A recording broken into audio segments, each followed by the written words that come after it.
আসসালামু আলাইকুম রহমতুল্লাহ। এই যেটা বারবার আসছে, যেটা Windows help and support disturb ঘন ঘন আসে, কাটলে আসে। এটা কিভাবে বন্ধ করা যায়? এটা হলো এই যে স্টার্ট বার, এখানে গিয়ে মাউসের রাইট বাটন ক্লিক করলে দুইটা বস্তু আসে। একটা হলো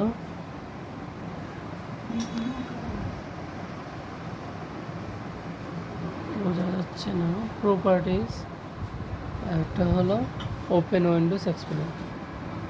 আমরা দিব হলো প্রপার্টিজের মধ্যে।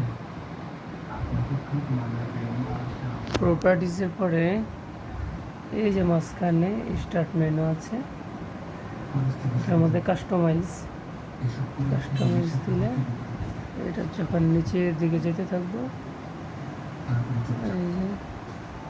এই যে হেল্পটা দেখা যায়, হেল্পের মধ্যে মার্ক দেওয়া আছে, নীল মার্ক। এটা উঠাই দিলেই, উঠাই দেওয়ার পর ওকে, তারপরে হলো অ্যাপ্লাই, ওকে, ব্যাস।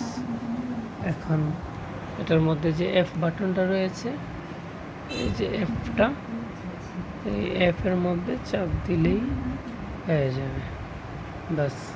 এখন এটা কাটলে আর আসবে না, ব্যাস, ওকে হয়ে গেল। উইন্ডোজ সাপোর্টটা, যেটা হেল্প অ্যান্ড সাপোর্ট, এটা আর আসবে না কখনো। Thank you.